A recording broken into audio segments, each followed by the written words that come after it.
In 1949, a senior engineer at the Soviet Central Aerohydrodynamics Institute reportedly dismissed the American ambition to launch jet fighters from aircraft carriers with a sentence that became a quiet refrain within the Kremlin's naval circles. "A jet engine demands a runway, not a boat. The Americans are dreaming with their wallets again." To Soviet analysts raised in the constraints of a command economy still rebuilding from war, the concept was not merely impractical, it was physically absurd. Jet aircraft were gluttons for kerosene, fragile under high-thrust stress and useless without kilometer-long runways. Carriers, in their view, were relics of a pre-nuclear world, fat targets drifting on a predictable grid of ocean geography. The idea that the United States would attempt to mate these two systems, both expensive, both complex, was taken as proof of American decadence rather than American capability. Within Britain, the sentiment was gentler but still dismissive. Royal Navy officers whispered that the Americans had lost their minds chasing supersonic fighters on floating airfields and pointed to post-war budget cuts that had forced Britain to scale down its own naval aviation ambitions. If a nation with centuries of maritime tradition could not afford such extravagance, how could the United States? The British critique was not ideological, merely empirical. Jets needed space. Carriers lacked it. America was about to learn the geometry of limits the hard way. Yet the fiercest contempt came from the German scientists absorbed into both superpowers after the war. Many had worked on high-speed aerodynamics and early turbojets in laboratories that had enjoyed unfettered access to talent and funding. Even they insisted that the physics did not line up. A deck landing requires low approach speeds. A jet requires the opposite, one former Luftwaffe aerodynamicist explained in a debriefing. The Americans were chasing two mutually exclusive performance regimes. The conclusion seemed obvious. A jet-powered Navy would die on the drawing board, defeated not by the Soviets but by basic mathematics. These voices echoed inside the Soviet Navy headquarters in Leningrad, where admirals modeled hypothetical American strategies and concluded that carrier aviation would collapse under its own internal contradictions. Their staff memos described the USNavy as building cathedrals atop marshland, and warned that the Americans would lose carriers faster than they could build them. The Soviets ran simulations showing jet aircraft running out of fuel before rejoining the carrier. Pilots overshooting decks, landing gear failing under high-speed impacts. The numbers were neat, clean, and convincing. Proof that the Americans were about to squander billions of dollars on the wrong future. And so, as the United States laid the keel for a new generation of carriers, foreign observers prepared not for transformation, but for catastrophe. They noted the size of the new hulls with amusement, remarking that supercarriers were simply oversized monuments to American insecurity. They mocked the design briefs for naval jet fighters as if reading science fiction. They studied the pace at which American shipyards launched vessels and concluded that the United States was compensating for lack of finesse with brute force. What they did not understand, what they could not understand, was that American brute force was itself a strategic advantage. The Soviet Union could afford elegance. America could afford abundance. And in military history, abundance has a gravity of its own. From the vantage point of Moscow, the United States looked intoxicated by victory and wealth. barreling into an aerospace industrial fantasy with no connection to operational reality. They believed that the Americans had grown soft, that Washington was pouring resources into a system too complicated to ever work. They made the same mistake Imperial Japan had made a decade earlier, confusing American ambition with American ignorance. The stage was set for the greatest miscalculation in early Cold War naval strategy. Because when the jets finally touched American carrier decks, stable, repeatable, and scalable, the world's naval powers would be forced to confront a fact they had spent years denying. The Americans had not misunderstood the problem. They had simply decided to solve it at a scale no one else could imagine. The logic behind the mockery was not unreasonable. It was, in fact, perfectly consistent, if one assumed that every navy faced the same constraints, the same industrial pressures, and the same post-war exhaustion. The Soviet Union, rebuilding from a continental war that had burned 70,000 villages and 1,700 towns, looked at American carrier ambitions through the lens of scarcity. Jet engines in their world were rare, temperamental machines requiring overhaul every 25-35 flight hours. Fuel production was limited, metallurgy inconsistent, and industrial bottlenecks endemic. Under these realities, the idea of sustaining jet operations at sea bordered on lunacy. Even Western European powers, though spared the devastation of the Eastern Front, saw jets as luxuries.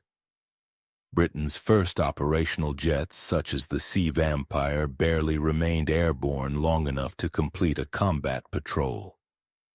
France struggled simply to rebuild its dry docks. Italy's shipyards stood silent. To them, the carrier was a pre-war artifact, useful for piston engine aviation but hopelessly mismatched with the thrust curves, stall speeds, and structural loads of first-generation jets. Thus, their skepticism was not political, it was experiential. They had attempted to mate jets to naval aviation and hit brick walls of physics, funding, and fatigue. The Soviets, meanwhile, approached the problem as land theorists. Their doctrine derived from massed coastal aviation, long-range bombers, and shore-based missile batteries. Geography was their ally. They could deploy fighters from Murmansk, Arkhangelsk, or Sakhalin. They did not need floating airfields when they possessed floating coastlines tens of thousands of kilometers long. Why chase the American habit of projecting power across oceans when their strategy required only that they deny oceans to others? This mindset solidified into a guiding assumption. Jets belong to the continent, not the sea. And from that assumption, adversaries constructed a tidy chain of logic. Jet aircraft required long acceleration distances. Carriers provided short ones. Jet engines demanded vast fuel stores. Carriers held limited reserves. Jet fighters consumed maintenance hours at a rate no deck crew could possibly sustain in open ocean conditions. Therefore, even if the Americans succeeded in launching jets once, they would fail to operate them continuously.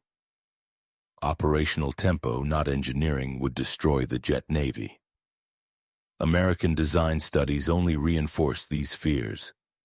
Early jet prototypes needed 6,000 to 8,000 feet of runway, numbers that appeared in foreign intelligence reports as proof that U.S. naval aviation brass were delusional.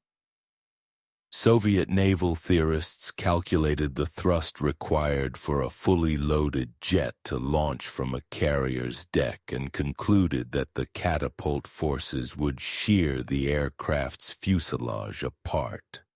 British officers, more politely, wrote that America was stringing the bow too tight, borrowing a metaphor for the self-destruction of excessive ambition. Underlying every foreign assumption was a simple unspoken belief. The United States would eventually meet the same industrial and operational limits everyone else faced. This assumption, this projection of scarcity, formed the intellectual trap that ensnared Soviet and European observers alike. They expected America's jet carrier experiment to fail because it would have failed for them. They believed physics was the great equalizer. But in the United States, physics was merely the first obstacle, not the last. Foreign analysts missed the quiet revolution happening inside the American defense industrial base. They saw blueprints, not supply chains. They saw prototypes, not mass production. They saw individual technological challenges, not the industrial ecosystem assembling behind them at shipyards in Newport News, Brooklyn, and Bremerton. They underestimated a nation with 50% of the world's manufacturing output in 1948, a steel industry producing more tonnage than the next 5 countries combined, and an aviation engine sector capable of reinventing itself every 5 years. Context shaped logic, and logic shaped predictions. And because every foreign analyst was shaped by a world where scarcity defined strategy, they assumed America was playing by the same rules. The United States had already moved on to a different game. The shock began with something deceptively simple. The United States stopped trying to make jets fit carriers and instead rebuilt carriers to fit jets. This inversion of logic, unthinkable to resource-constrained nations, was the essence of America's invisible advantage. While others tinkered with airframes, the USNavy and its industrial partners re-engineered the entire maritime aviation ecosystem. It was not a new aircraft that would redefine naval warfare. It was the system that sustained it. Foreign observers expected America to stretch the limits of piston-era carriers. Instead, they watched the keel of the USS Forrestal drop into the water in 1954. A ship so large that Soviet analysts initially misclassified it as a fast battleship. At 60,000 tons, she was nearly double the displacement of wartime Essex-class carriers. To foreign intelligence officers, the scale made no sense. Why build a ship so massive just to carry aircraft that still struggled to land safely at sea? The answer emerged in classified naval engineering papers that would later be declassified. The carrier would not adapt to jets. It would be reborn for them. American engineers introduced innovations that rival powers had never even attempted at operational scale. The steam catapult became the lightning bolt that powered the revolution. Where hydraulic catapults struggled at limits around 40,000 pounds of launch force, the new steam systems produced more than double that power, enabling fully fueled jet aircraft to leap from the deck with weights that foreign naval planners had deemed impossible. But the true genius was not simply the raw force, it was the reliability. American factories, Bethlehem Steel, Westinghouse, Northrop Grumman's predecessors, built catapult systems that could cycle hundreds of times per day without catastrophic failure. Soviet observers were stunned when U.S. sea trials demonstrated launch rates that exceeded the entire sortie output of several European air bases combined. They had not conceived of the aircraft carrier as a high-tempo machine, merely as a floating platform. The United States built it into something else entirely, an industrial engine at sea. Then came the angled flight deck. British engineers proposed it. American industry industrialized it. The innovation transformed deck operations, allowing jets to land and take off simultaneously without the lethal bottleneck of straight deck designs. Soviet naval intelligence officers watching from long-range trawlers during NATO exercises described it as a geometric impossibility made real. The new decks turned space, always the limiting factor at sea, into an expandable resource. Every nation saw the drawing. Only one nation had the industrial depth to turn drawings into doctrine. Meanwhile, the Americans refined approach systems to tame the jet's speed. The mirror landing system, developed with elegant mathematics and brutal operational testing, gave pilots the ability to land with precision that foreign aviators initially refused to believe was repeatable. Early Soviet analyses claimed American landing videos were staged. Only later did they concede that the USNavy had mastered the human-machine interface more effectively than any land-based service. But perhaps the most overlooked advantage lay below deck. American carriers were not just floating runways, they were floating factories. Inside them were machine shops, spare engine modules, electronics bays, and component inventories that rivaled entire air bases of other nations. The U.S. Navy could maintain jet engines at sea with a speed that outpaced Soviet land facilities. Wartime studies later revealed that during certain Pacific deployments, American deck crews replaced or repaired engines in time frames that the Soviet Air Force seldom achieved even with full logistics hubs. Behind each of these pieces, catapults, decks, landing systems, maintenance shops, stood the backbone of the U.S. industrial supply network.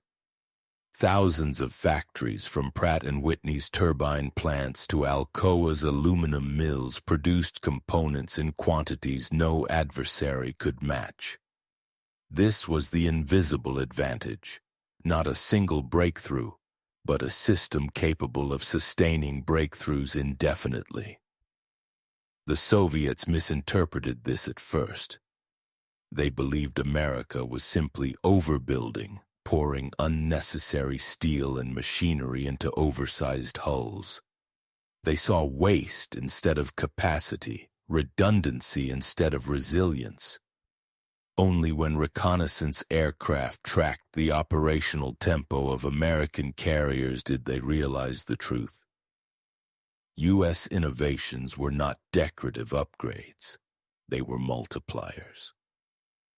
They turned every additional ton of displacement into exponential gains in sortie rate, maintenance cycles, and combat persistence. For the first time, foreign naval strategists began to suspect that the United States had solved a problem they had considered unsolvable because they had never considered industrial power as a variable. They evaluated designs, not supply chains. They measured jet thrust, not steel tonnage. They assessed flight performance, not industrial regeneration. The Americans had built a jet navy not by mastering aerodynamics, but by mastering the logistics that made aerodynamics irrelevant to feasibility. The invisible advantage was not the aircraft or the carrier. It was the industrial philosophy that bound them. And as carriers deployed to the Western Pacific with jets launching and recovering through day and night cycles that rival powers could barely imitate on land, the adversary's quiet skepticism began to shift into something unfamiliar. Concern. The first shock hit in numbers. Raw, uncomfortable numbers that no ideology could soften. When the Forrestal-class carriers entered service, Soviet naval intelligence estimated that a supercarrier could generate perhaps 40 to 50 jet sorties per day before exhausting its deck crews, its fuel stores, or its maintenance capacity. This estimate reflected what the Soviets themselves could achieve with land-based fighter regiments. But when American exercise data leaked through indirect channels in the mid-1950s, the results forced Moscow's analysts to rewrite their models. A single U.S. carrier was producing 120 to 150 sorties per day under sustained operations, 3 times the Soviet prediction, and at a tempo their own Air Force could rarely match even from hardened airfields. The explanation lay in capacity.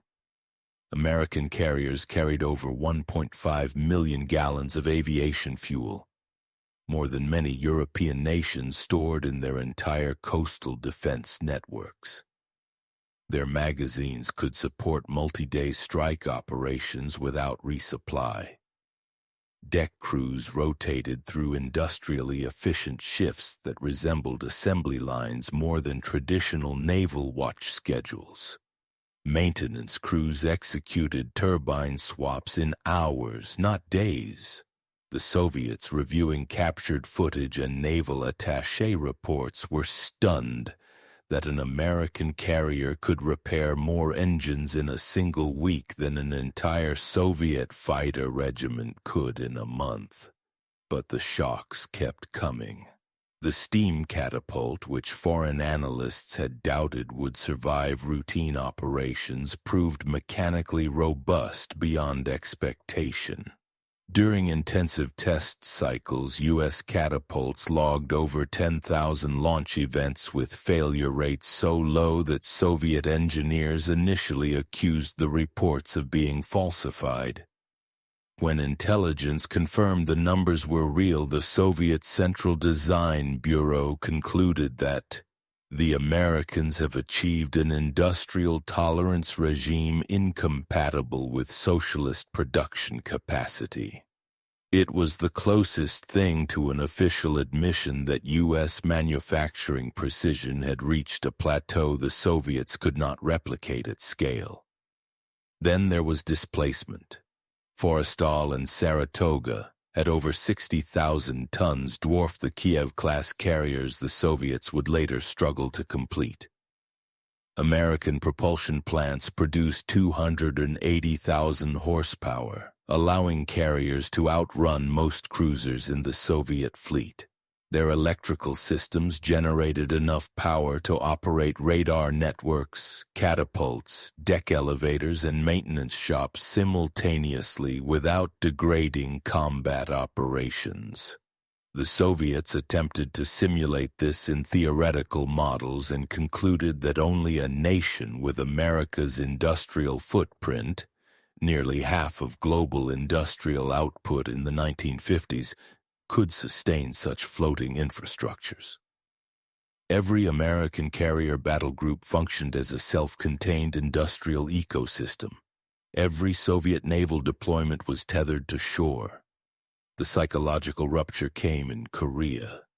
U.S. carriers operating jet aircraft barely a decade removed from prototype testing launched strike missions in winter blizzards, monsoon fog, and coastal storms that grounded many land-based Soviet-designed aircraft. Jet-powered F-9F Panthers and later F-2H Banshees flew sorties from carriers stationed hundreds of miles offshore, hitting targets deep inside the peninsula with precision and frequency foreign analysts had not believed possible. Soviet observers embedded with Chinese and North Korean units wrote reports with visible disbelief. American jets, operating from the sea, were flying more reliably than many Soviet-built jets operating from hardened airfields. The carrier had become the airfield that could not be bombed, the base that could not be overrun, the runway that could move 600 miles in a day. Numbers dismantled ideology. American carriers generated sustained sortie rates that exceeded the cumulative output of several Soviet coastal air regiments. They operated farther from logistics hubs, under harsher weather with fewer breakdowns, and with a tempo that contradicted every pre-war naval theory. Every Soviet model, every assumption embedded in their planning, every argument built on scarcity collapsed under the weight of empirical data. By the late 1950s, the tone inside Soviet naval journals shifted from dismissal to alarm. Writers warned that the Americans had achieved operational elasticity at sea that nullified continental depth. They admitted that U.S. naval aviation no longer depended on proximity to shore bases, making traditional denial strategies obsolete. One frustrated Soviet author compared the American carrier fleet to a factory that floats, capable of manufacturing combat power on demand anywhere in the world. It was an unintentional compliment, the purest recognition of what the jet navy had become. As NATO exercises expanded into the Norwegian Sea and Western Pacific, Soviet intelligence officers began reporting not on American technology but on American capacity. The warehouses behind the catapults, the factories behind the turbines, the aluminum mills feeding aircraft production, the fuel logistics spanning the globe. They realized too late that they had not underestimated American engineering. They had underestimated American industry. The ideological divide was laid bare. The Soviet Union believed in optimized scarcity, elegant designs, frugal resource allocation, narrow operational envelopes. The United States believed in overwhelming abundance, scalable systems, redundant infrastructure, industrial velocity. When jets met the sea, abundance won. The collapse of Soviet assumptions was not dramatic, it was methodical. Every new American carrier widened the gap. Every new jet multiplied the effect. By the early 1960s, Soviet strategists admitted privately that there was no conventional means to counter a U.S. carrier battle group. The only solution was nuclear weapons, a confession that the jet navy had won the industrial war before the shooting ever began. In the end, the revolution of the jet navy was not measured in carriers launched, aircraft recovered, or sorties flown, though those numbers alone would have rewritten naval doctrine. Its true legacy lay in how it shifted the architecture of global power. The United States had not merely solved the technical challenge of launching jets from decks. It had demonstrated that industrial scale, mass production, material abundance, logistical reach could reshape military reality faster than adversaries could update their theories. The supercarrier was not a ship. It was an industrial philosophy rendered into steel. This philosophy survived because it could regenerate itself. As jet engines leapt from 5,000 pounds of thrust to 10,000, then to 20,000, American shipyards expanded catapult tolerances, deepened fuel stores, strengthened arrestor cables, and rewired electrical systems. As aircraft evolved from Panthers to Phantoms, from early radar bomb sites to all-weather, all-altitude strike systems, U.S. carriers absorbed each leap without requiring a new fleet. Only a nation with a vast industrial surplus, half of global manufacturing output in the late 1940s, a third still by the mid-1960s, could modernize hardware faster than rivals could design counters. Other nations observed the transformation with a mixture of admiration and resignation. British engineers praised the angled deck's maturity under American scaling, but admitted their own budgets limited replication. French analysts wrote of American strategic flexibility with a tone that blended respect and frustration. And Soviet naval theorists, once smug in their predictions, turned increasingly somber. They realized that they had misunderstood not just the American Navy but the American state. The U.S. did not innovate in isolated breakthroughs. It innovated through ecosystems. Factories, universities, subcontractors, logistics hubs, and shipyards formed a web of production that produced not a weapon, but a system capable of enduring evolution. The strategic implications were profound. The jet navy allowed the United States to exert pressure anywhere, continuously, unpredictably, and sustainably. It stripped geography of its power. It deprived adversaries of sanctuary. It made distant crises local problems for any nation that challenged Washington. It established a kind of maritime gravity. Wherever a U.S. carrier group appeared, political calculations bent toward it. Inside declassified Soviet archives, one admiral wrote what became the most honest assessment of the era. "We do not fear the American carrier. We fear the American capacity to build carriers faster than strategies to counter them." It was the most concise recognition of American industrial supremacy ever recorded by an adversary. Not fear of technology, fear of scale. By the late 1960s, the jet navy had become the cornerstone of American grand strategy.